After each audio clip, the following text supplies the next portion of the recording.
Well, hello, YouTube. Bullhorn Betty, Chronicles of Olivia. If you haven't subbed up to either one of us, you'll want to do that now. We are currently in Pullman, Washington. I am literally sitting on campus at Wazoo with Chronicles of Olivia as we are, navigating what all transpired. Now that we have the suspect arrested in Monroe County, Pennsylvania, we're waiting to learn whether he's going to fight extradition coming back to Idaho, where he's going to be held accountable for his crimes. It does sound like law enforcement has evidence against him, and predominantly DNA evidence.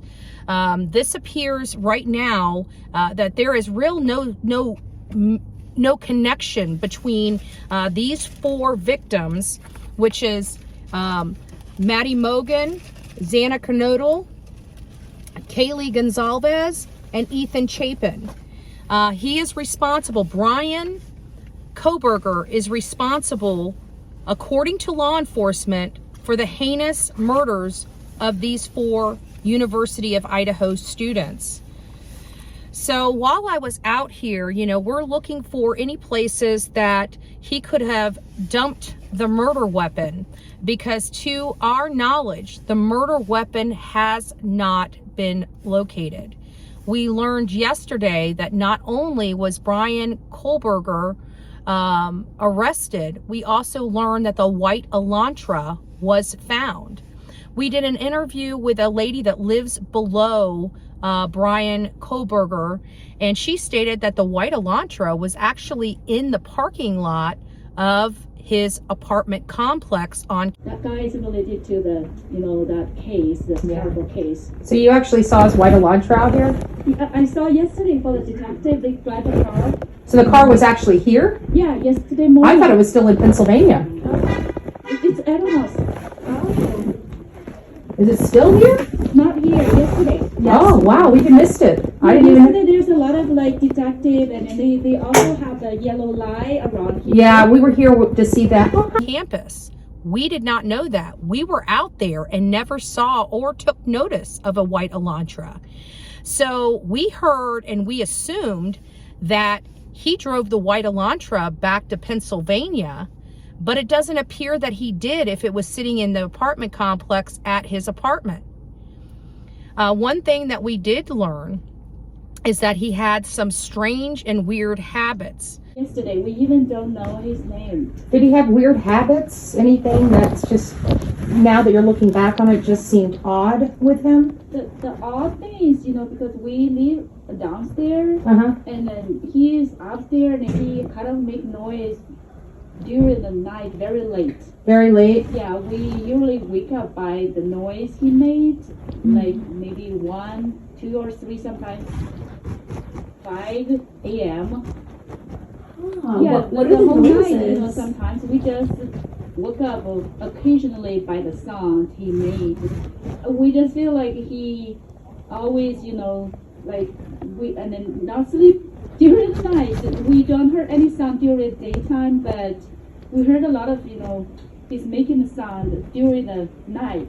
Was it banging sounds, or was it vocal sounds? Was it like? The sound is like he kind of washing something, the water in the bathroom. Because it's not very good at balancing the noise, but it's kind of beauty. Yeah. We heard a lot of sound, and the sound is so loud, we will wake up. Oh, wow. Did you hear something that early morning hour of November 13th? But that's for another video.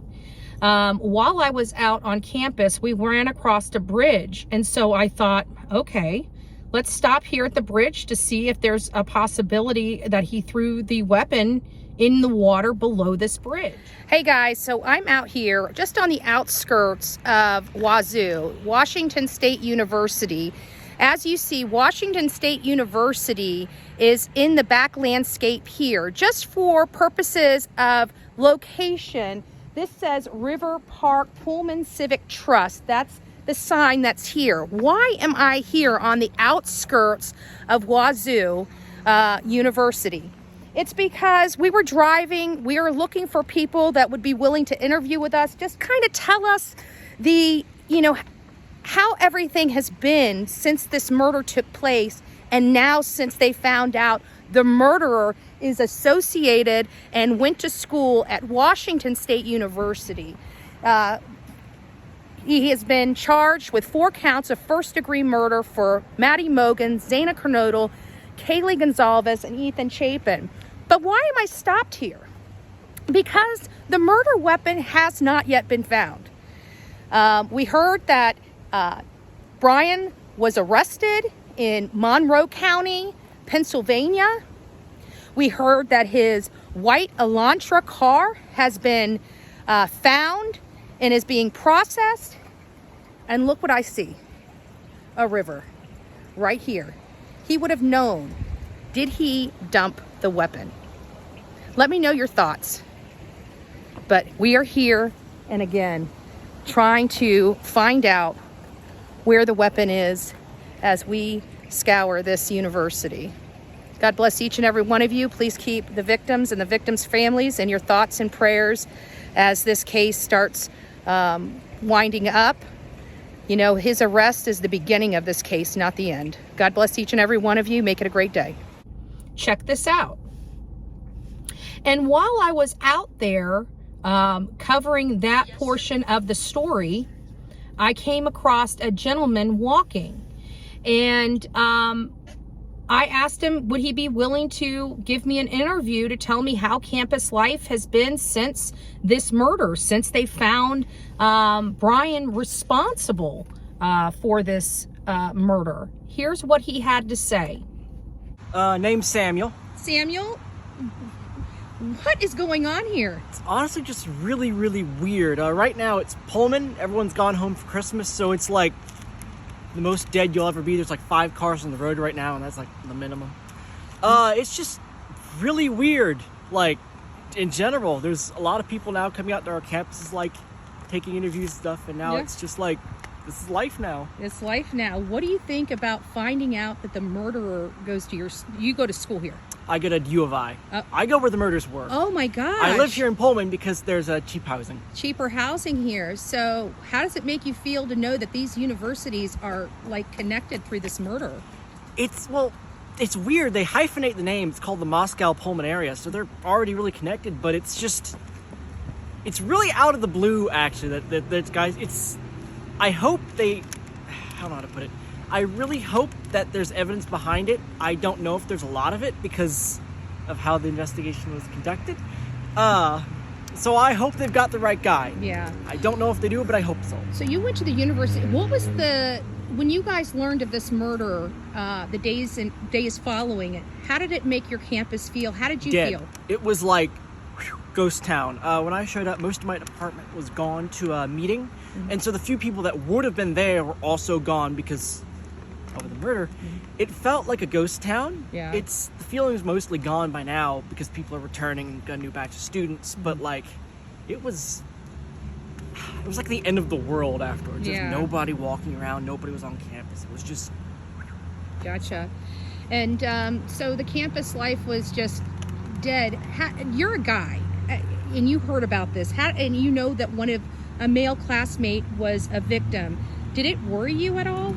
Well, considering it seemed pretty specific to those exact 4 people and targeted. So, no, sorry, but it felt like something that wouldn't happen again. So I didn't really feel worried, but I certainly felt worried for the families. Yeah. Well, thank you for your time. Let me know what your thoughts are. This gentleman here, as you can tell, this is kind of weird because he's between both of these universities. He attends the University of Idaho, but he lives over here and commutes over because housing is cheaper. So he's actually being affected by this case at school and at home.